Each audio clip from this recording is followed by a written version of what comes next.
Keep watching The Politics every Friday, 12 p.m. Eastern Time on New York Parrot TV, the voice for humanity. Imagine a media platform that reshapes the conversation, empowers your voice, and redefines the Bronx community.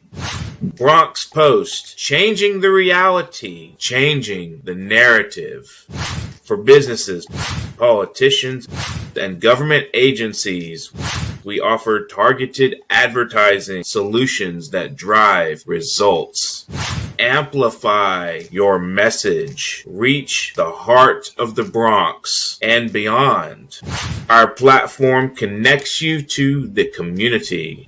Learn more. Email info@bronxpost.com or call 718-892-5555. Visit www.bronxpost.com for breaking news and updates.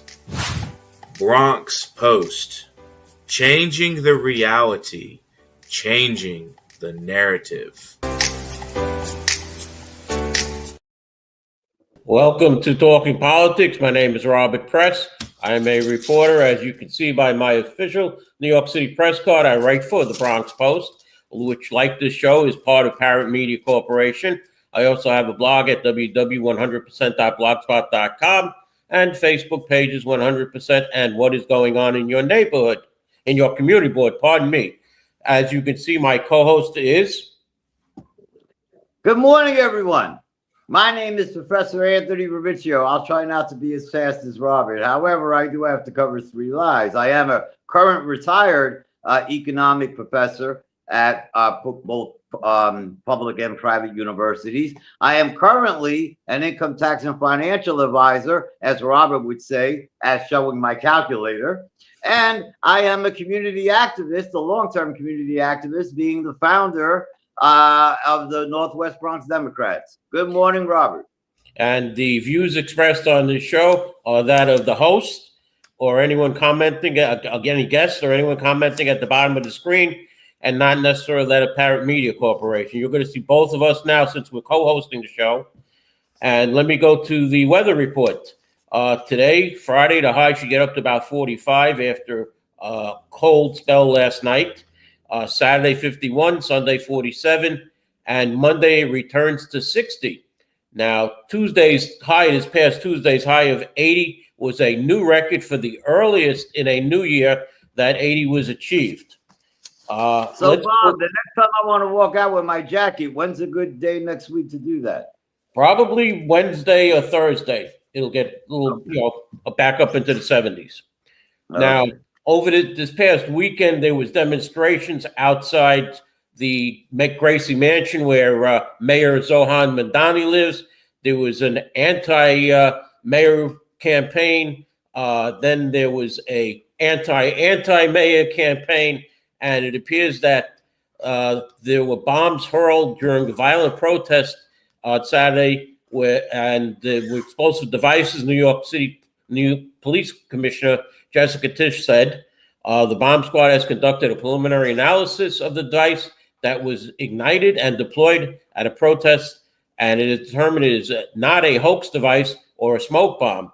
It is, in fact, an improvised explosive device that could have caused serious injury or damage. A left-wing activist was detained by police after throwing the explosive during a protest anti-protest outside Gracie Mansion on Saturday. The explosive was thrown towards police and determined to be a potentially deadly IED, the NYPD said Sunday. Commissioner Tisch said that the two pro-Muslim demonstrators identified as Emir Balat and Ibrahim Kayami were arrested after the incident, with federal authorities now working with the NYPD. They said that bolts, nuts, screws were inside one of the homemade devices called the Mother of Satan. Law enforcement said that the exact... Mother of Satan? Yes. I wonder what the name would be to the Mother of Satan. I wonder what that name would be. Well, I understand that you might have gone out with a Mother of Satan in the past. I might have, but I'm not a parent. You are. what would you call the mother of Satan? What would I call the mother of Satan? Yeah, as a parent, what would you call the mother of Satan? I could give you a lot of things. I could give you current people that I know. But let's continue with this. You know what's sad about that story, though, in my opinion, the saddest part of that story? You haven't indicated it yet, but these children, right? And I emphasize the word children, right? Because I'm 65.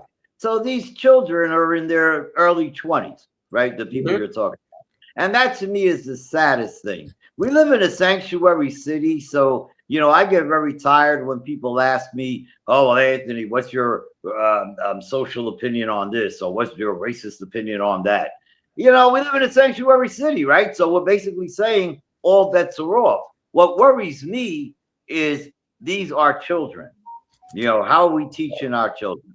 You're right.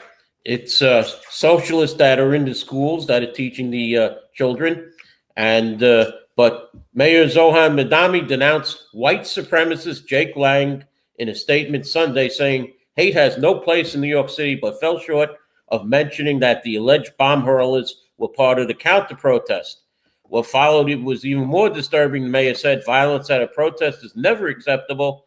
The attempt to use an explosive device and hurt others is not only criminal, it is reprehensible and the antithesis of what we are. Meanwhile, sources said cops returned to the scene, closed off East 81st Street and East 82nd Street at East End Avenue as they found a third such device inside a parked car there. They were fortunate that devices used over the weekend did not cause any kind of harm, which was certainly capable of really causing even death, Tish said. Devices like these have the potential to cause devastating harm, which is why the NYPD does thorough counterterrorism investigations and treats every incident of this kind with the highest level of urgency and care, and why we remain vigilant. Ballot of 18 of Langhorne, Pennsylvania, and Kaimi, 19 of Newton, Pennsylvania, are charged with attempted provisional of material support and resources to designated foreign terrorist organization, which carries a maximum of 20 years in prison. Use of a weapon of mass destruction, which carries a maximum sentence of life in prison. Transportation of... Wait. There's more. When I was 19 years old, and if I was living with my parents, if I didn't have a good excuse for coming home after midnight, I would be scared of my mother's maximum sentence. Well, there's more. So that shows you, again, as I said earlier, 19, right? Children, granted, I'm talking 50 years ago, but where's the morality here, Right. Well, there are 3 more charges that each carry 10 years in prison, up to 10 years in prison. Oh, boy. And the U.S. attorney will be prosecuting, not the Manhattan District Attorney, who probably would just let them go with a slap on the wrist. Now, let's go to Iran and what's happening in Iran. The bad news is that the U.S.-Israeli war with Iran has already spiked oil prices, which will ripple into the broader economy, which Anthony will get into in his next segment. The AAA data shows that U.S. gas prices at an average of $3.58, but that's a couple of days old, so it's probably more, $3.58, that is. And how does $200 a barrel of oil sound on the open market? That's what you're actually 100% correct. That's what it was as of this morning. Continue. That's what Iranian military leaders threatened. Intense regional fighting showed no sign of letting up as the United Kingdom agency said 3 cargo ships were attacked in or near the effectively shuttered Strait of Hormuz. Iran claimed that it completely controls the passageway. Attacks were reported across Israel, the United Arab Emirates, Saudi Arabia, Kuwait, Oman, Qatar. Wednesday, some of them attributed to Iran. Iran said it would go after banks and major corporations too as it moved into its heaviest operation yet. Israel launched strikes into Tehran and across Lebanon, where a new infantry battalion could further ramp up Israel's fight against Hezbollah. More than 1,800 people have been reported killed since the war began, mostly in Iran and Lebanon. Tuesday, Iran began laying mines in the Strait of Hormuz, the world's most important energy choke point that carries about 1/5 of the crude oil. The closure of the Strait of Hormuz has closed the largest supply disruption in the history of the global oil market, the International Energy Agency said Thursday. New York Times said Thursday. The New York Times reports. What one shipped about 20 million barrels of oil a day has diminished to almost zero. And in his first statement as Iran's new supreme leader, a cardboard cutout of Ayatollah Matami Khamenei said the strait would remain closed. There was no real live picture of him. It was just a cardboard cutout. Now, Americans' views on the wars have shifted since last week. A new Washington Post poll finds less opposition to military actions when they began, but more people prefer the strikes to stop. A steady majority say the Trump administration has not clearly explained the war's goals, and most say the number of U.S. casualties, including 7 service members, which I believe is now 8 or more, reported killed in action, is unacceptable. 2 U.S. sailors were treated for non-life-threatening injuries after a fire broke out Thursday on board an aircraft carrier USS Gerald R. Ford, a centerpiece of the Trump administration's war against Iran. Officials said the Navy acknowledged the incident in a statement, saying the fire occurred and was contained in the ship's main laundry facility and not as a result of combat. The statement said sailors are in stable condition. It did not specify the type of injuries expected. Now, as far as gasoline goes, Anthony, I paid. Bob, if I could just stop you for just a moment. Okay. Just a slight correction. I understand that within the last hour or two, 2 more service people were shown as died. So that would now make the total of 8. Well, that's what I said, 7 or 8. Yeah, well, I just wanted to make that. I just wanted to clarify. Now, just let me also say really quickly. I have, socially speaking, a lot of mixed feelings about this. I have to say, in full disclosure, and I think some of the audience already knows that you're looking at a former U.S. Serviceman who was actually involved in that fight. During that time, I was a young child, 18, 19 years old, in a submarine trying to get out of the United States, looking at Navy commercials on TV, thinking I'm going to the Bahamas and I'm going to pick up all these women. And all of a sudden, I'm 19 years old and I got a gun in my hand and I'm told, killed or be killed. And I'm on 30-day notice because our job was to go get those hostages. And we're on 30-day notice for a period of 3 months. And I can't even begin to tell you the stress around that time. Of course, the problem during that time is I'm talking late 70s, early 80s. And of course, that was, upteen centuries ago, right? So I have a lot of feelings about it. Personally speaking, I don't think we should be there. The serviceman part of me says, go get them all. Go ahead. You had a question. Okay. As far as gas prices go, and we're going to segue over here into Anthony's segment, I paid $3.39 on Wednesday, and that should last me until about April, the way I drive, because I don't do any more driving, really. Good for you. So Anthony's going to take us up to the commercials, so take it away, Anthony. Sir, and ladies and gentlemen, we're going to try to use this second segment for a variety of different things. Today, we're going to use it as what I call political economics. And when we talk about political economics in this segment today, we're going to talk about 2 things. Yes, we're going to talk about Robert's gasoline that he doesn't use too much any longer. But this is also the wonderful month of March. So we're also going to talk about the prices of income tax preparation. And we're going to talk about both of those subjects and how much they went up or down during the period of the last 3 to 5 decades. So, Robert, do you know how much the price of gas was in 1976?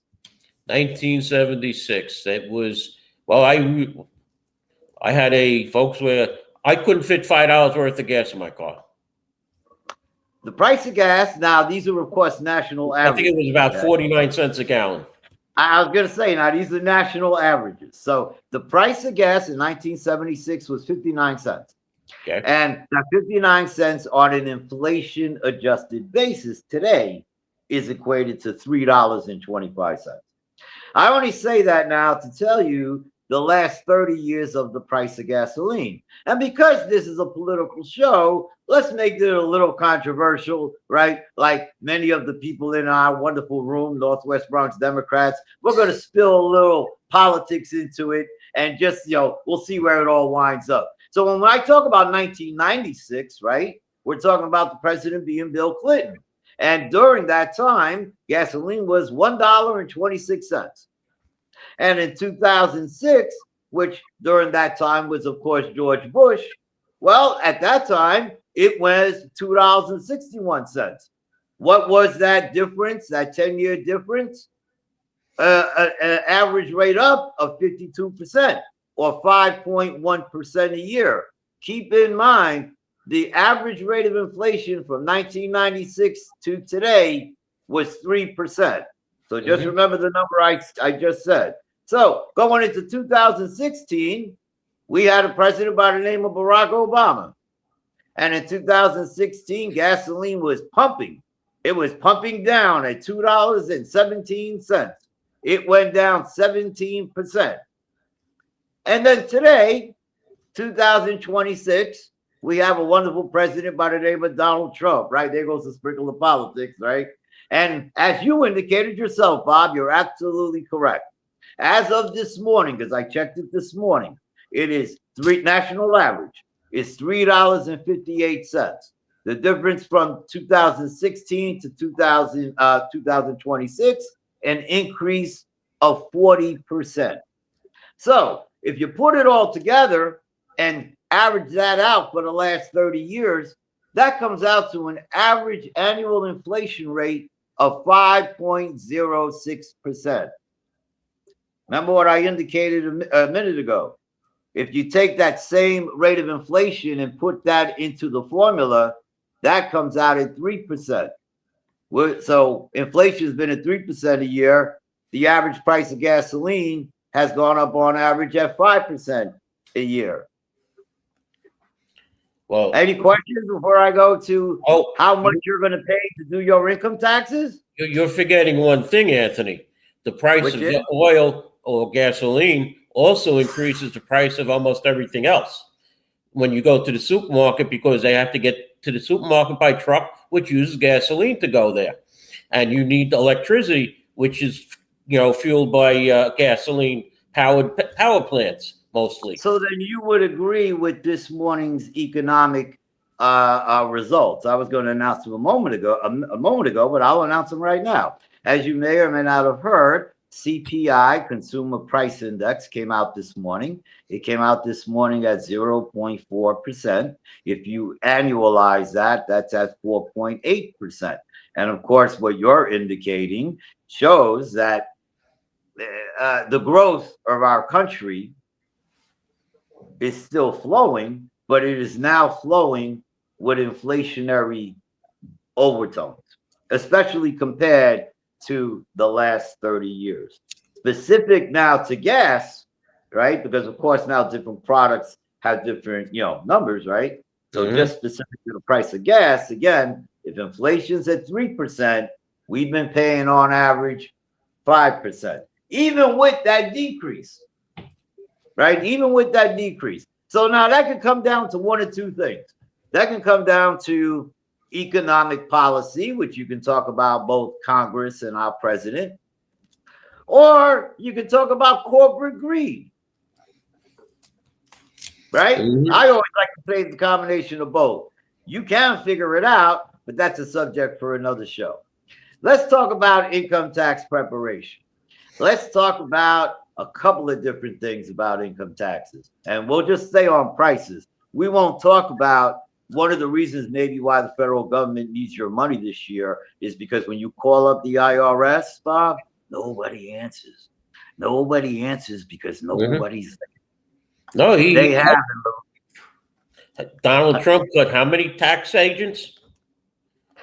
Well, if you remember Doge, right? Doge took the IRS and literally cut it in half. So they're still announcing that they're going to get your refund to you in 2 to 3 weeks. Ladies and gentlemen, if you know your Virgin Mary prayer, please say it before you do your taxes. But let's talk about prices before the commercial starts. So in same year, 1996, we had a president by the name of Bill Clinton. Let's throw some politics in there, right? How much was it to get simple income taxes done?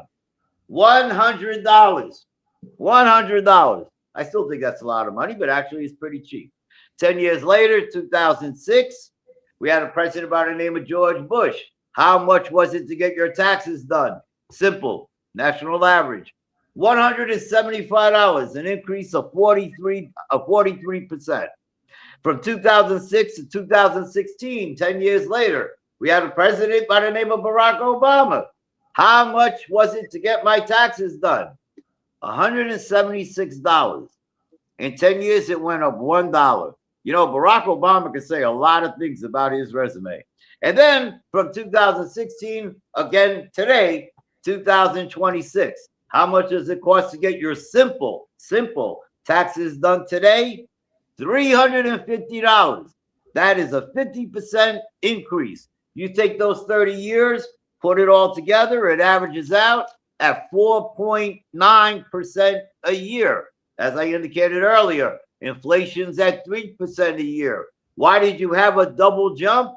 Remember, Trump won. Trump won, said tax simplification, right? Well, tax simplification turns a 2-page income tax return into an 8-page income tax return, basically, right? Well, somebody's got to get paid for doing it, right? So welcome to 2026 income tax prices.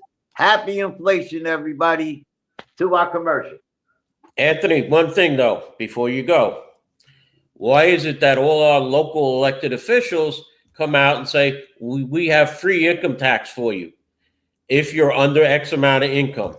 How do they do that? Well, because for them, for the person, it is free, right? But who pays for it, right? Somebody's paying for it. Your tax dollars.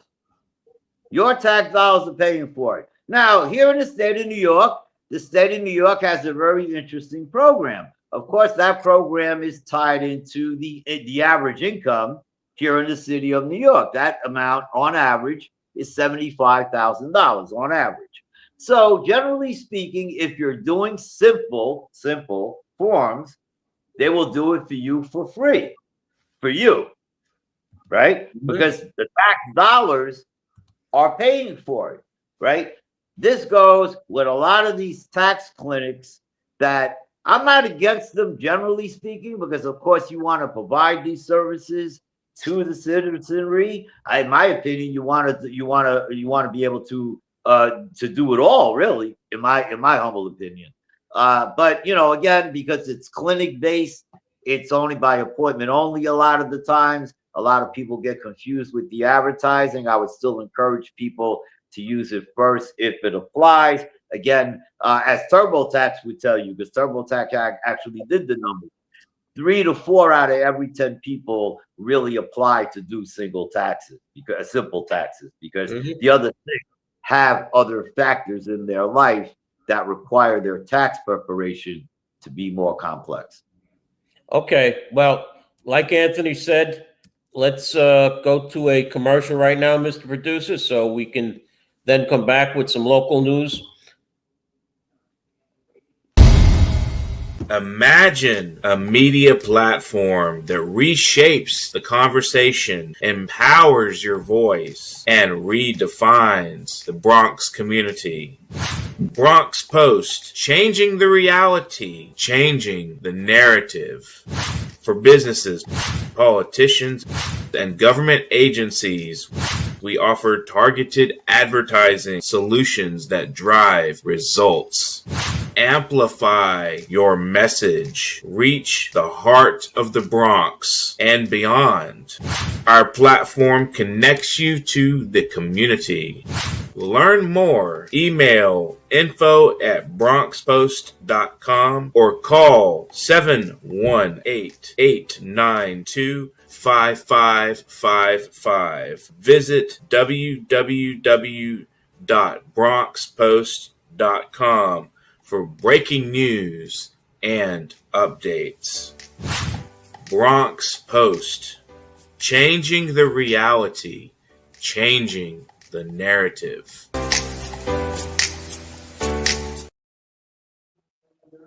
Okay, welcome back. Anthony, as you know, Congressman Jerry Nadler is retiring, and there was a poll done by George Conway's campaign, which shows Kennedy scion Jack Schlossberg leads the race to replace retiring Jerry Nadler, according to a poll commissioned by the Conway campaign. Schlossberg was on top choice for 25% of likely voters. Conway, the prominent Trump critic and ex-husband of Kelly Ann Conway, who was a spokesperson for Donald Trump. Now, Conway had 16% of the votes. Tied for last place were Assembly members Michael Lasher and Alex Boris, both netting 11% support for the four candidates, and 33% were undecided. And people were only asked about the four candidates. It was conducted between February 25th and March 2nd.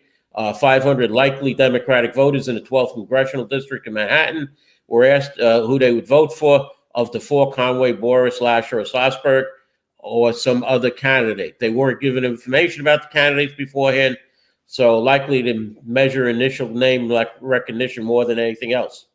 The campaign also declined to share the crosstabs from the poll, which was conducted by polling firm GQR. That means the survey has not been broken down by demographics like neighborhoods or race, or reviewed a full list of questions voters were asked. Now, Boris is endorsed by former Congresswoman and Upper East Sider Carolyn Maloney, while Nadler is backing Lasher. There are a total of 9 Democrats still running, so the other 5 were not mentioned here. And we also have a Republican who was from the Bronx, Max Zapone, who is running in that 12th Congressional District in Manhattan, because he basically has his children going to school there and knows, he almost lives there. He's got a house in Manhattan and a house in the Bronx. Now, moving on to someone else, former Assemblyman Michael Blake, who launched his campaign against Democratic Congressman Richie Torres among a wave of leftist energy following Mayor Zohar Mandami's win. But Blake showed up to a decidedly anti-Mandami event, and his team is now declining to comment on how his attendance squares with his past support of the mayor. Blake was there. He spoke, said Reverend Kevin McCall, a civil rights organizer, who was organizing NYCHA neglect hearings. McCall is advertising the hearings with a box truck that displays the mayor's face, accompanied by the words, "Hi, I am Mayor Mandami. I don't care about NYCHA."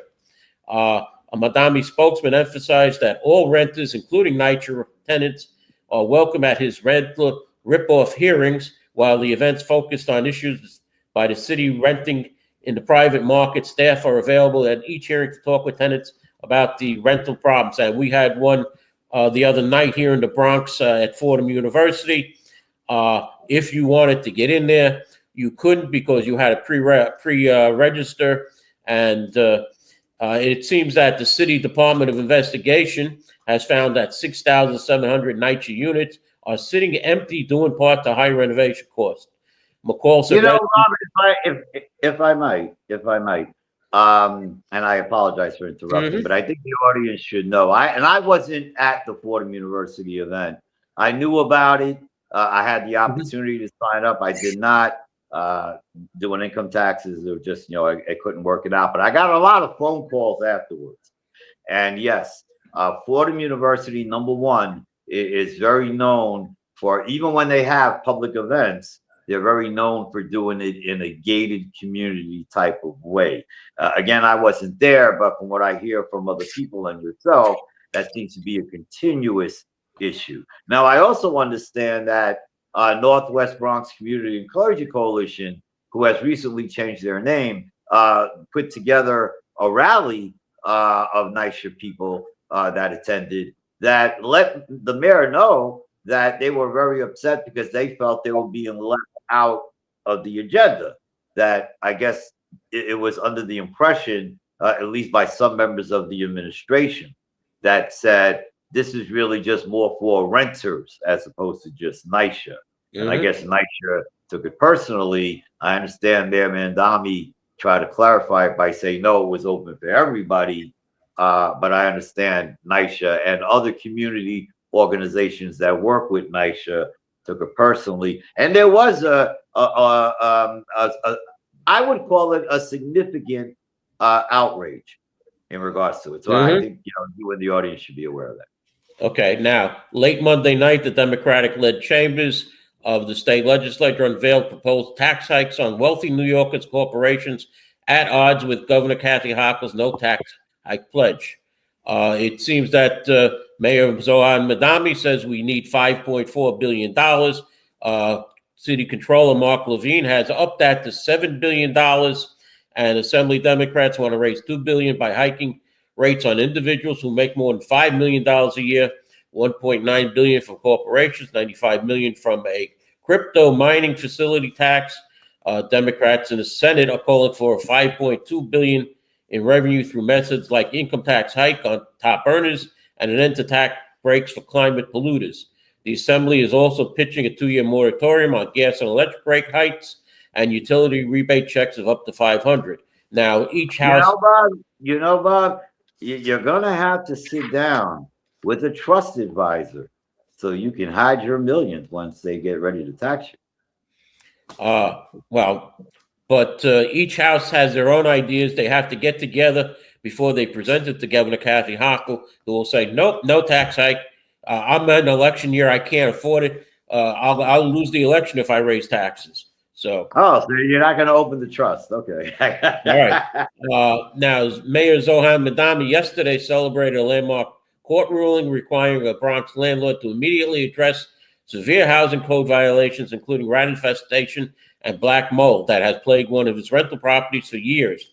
The ruling requires the landlord, Seth Miller, to cough up $2.1 million in fines. And according to the mayor, marked a turning point in the role of City Hall can play in the lives of tenants. He no longer will City Hall turn a blind eye while New York is South. Mayor Madami said during a press conference at the Bronx courthouse. What Madami did not mention is that the case against Miller was first filed in the Bronx Supreme Court, former Mayor Eric Adams' law department in 2020. Congratulations to Eric Adams. That's correct. And the tenants at 919 Prospect Avenue, he had two tenants there with him at this press conference, but the ruling against Miller marked the first time a New York judge has imposed the maximum penalty available under the city's nuisance abatement law against the landlord, and Madami's team said. During yesterday's news conference, Madami lauded the dedicated attorneys from the law department who made this a reality. But he omitted the fact that the case was brought 4 years ago and did not credit the Adams administration. Isn't it surprising that Madami would refrain from throwing the former mayor a bone since leaving office? Adams has lambasted Madami over a variety of issues, breaking with a long-held tradition of restraint when it comes to publicly criticizing one City Hall successor. Now, here's an item that was announced last week by Bronx Borough President Vanessa Gibson. She said, as far as Bronx Week goes, after careful consideration, the difficult decision has been made to place this year's Bronx Week on pause. This was not an easy decision, as this event is more than just a date on a calendar for us in the Bronx. It's a reflection of our borough's culture, pride, and unity. It supports local vendors, showcases our talent, and gives neighbors the chance to connect and celebrate together. Now, I believe you have an update on this, Anthony. Is Bronx Week? Sure do. Okay, let's turn it over to Anthony then. Thank you, sir. I am very happy to announce that the borough president herself announced at Bronx Day in Albany that Bronx Week is still on. Yes, you are correct, Robert. About a week ago, it was announced by the borough president. Her position at that time was fiscal challenges, budget deficits, and probability of problems with city budgets, where she felt essential services was more important than public events. And of course, in general, conversation, nobody would disagree with that theoretically.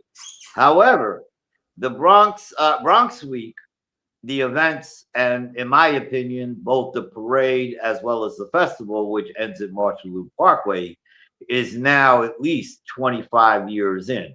We're talking about an actual parade that started on the Grand Concourse in the late 1970s that our borough president, Adolfo Carrion, in 2002, brought it to Marshall Loop Parkway, where except for 1 year, actually 2 years, I believe, it's been on Marshall Loop Parkway ever since. So I understand a lot of people were upset about her initial decision. I understand a lot of people on Community Board 7 were upset about her decision. Why she made an abrupt reversal, I'm gonna hope that the mayor might have said to her, if you were worried about the money, I got you covered. That's what I'm hoping, happened, because I don't think know so. what would be the other reason for the turnaround.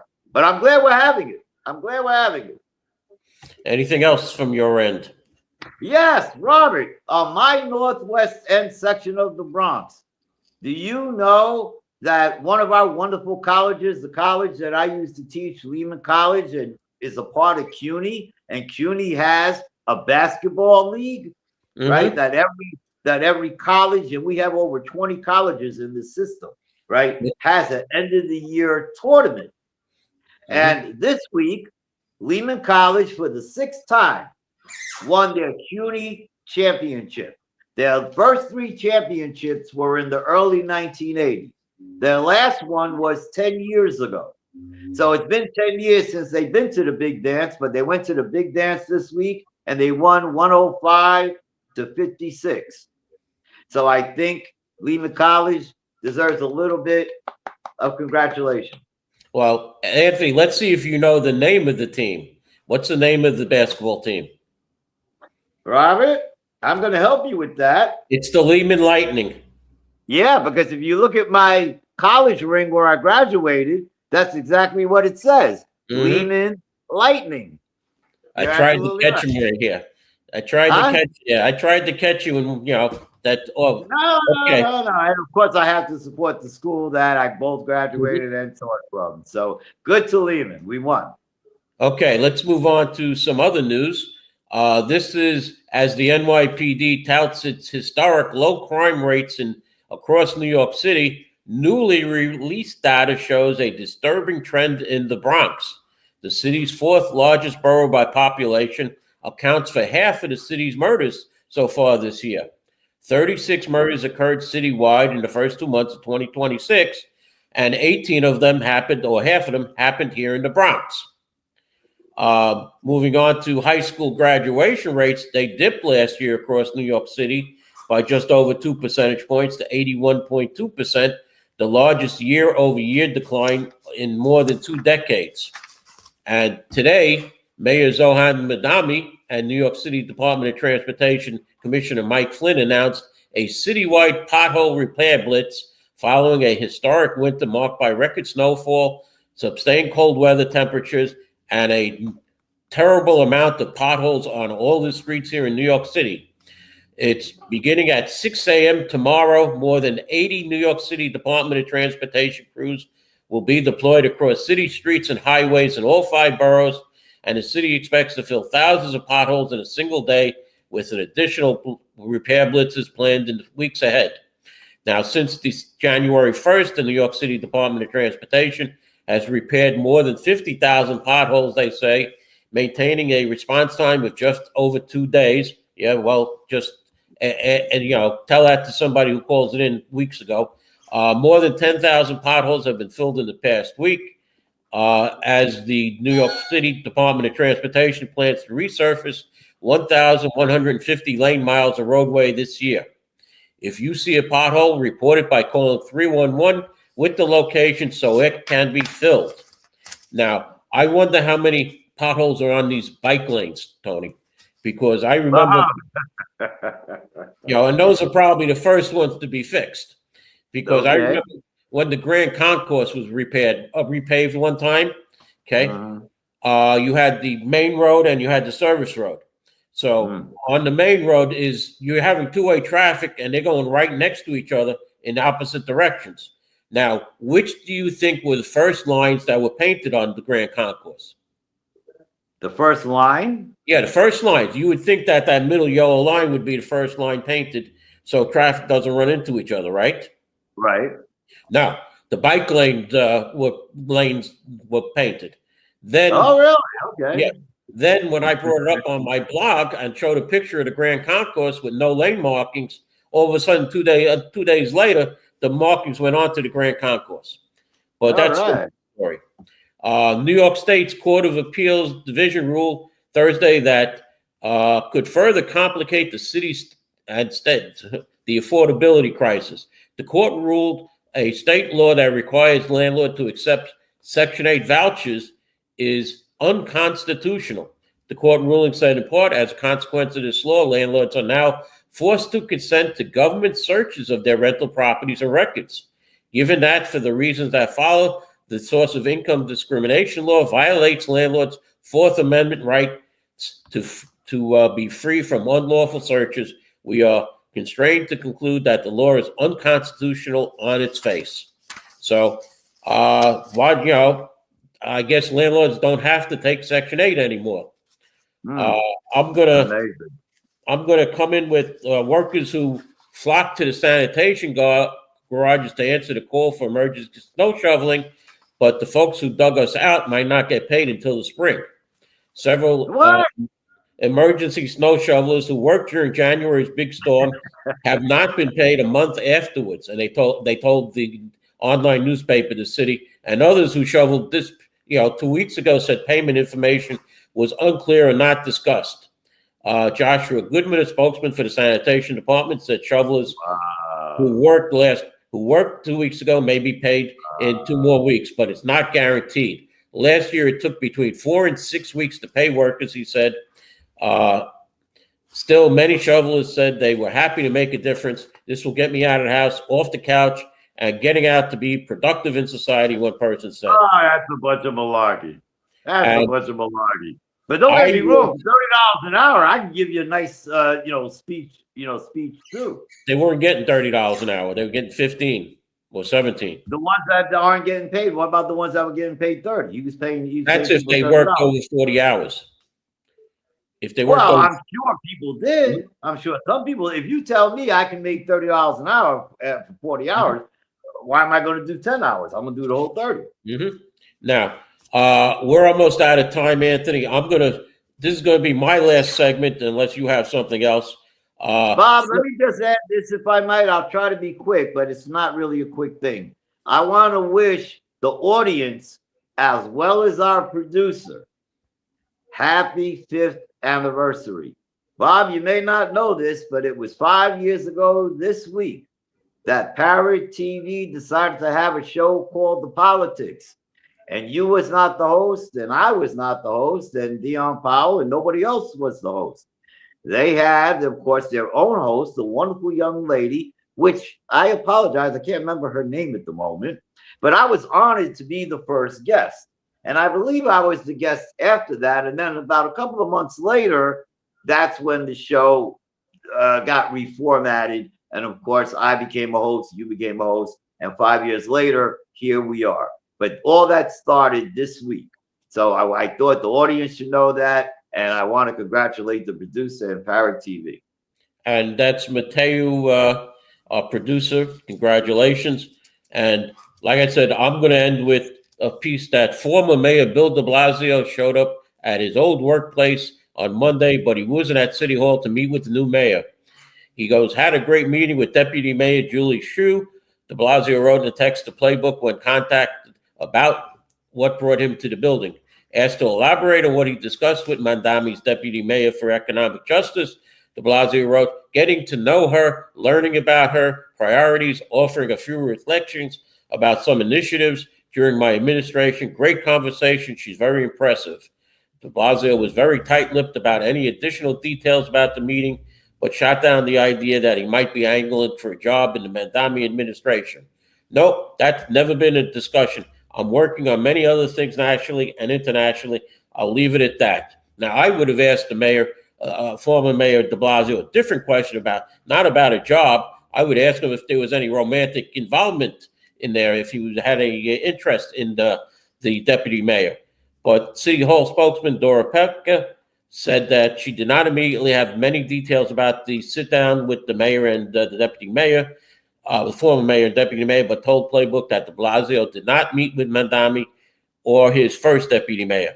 De Blasio's City Hall visit comes after he acted as a close informal advisor to Mamdani during the 2025 mayoral race. I'm taking a tour, de Blasio joked to reporters who asked him what he's doing at City Hall as he's walked into the building. It seems like a really interesting place. Now, I am going to end it there. Anthony, do you have anything else? If not... No, I just think it's a shame that Bill de Blasio had the opportunity to be a key member of the Mamdani administration, and then all of a sudden he turned into a pervert.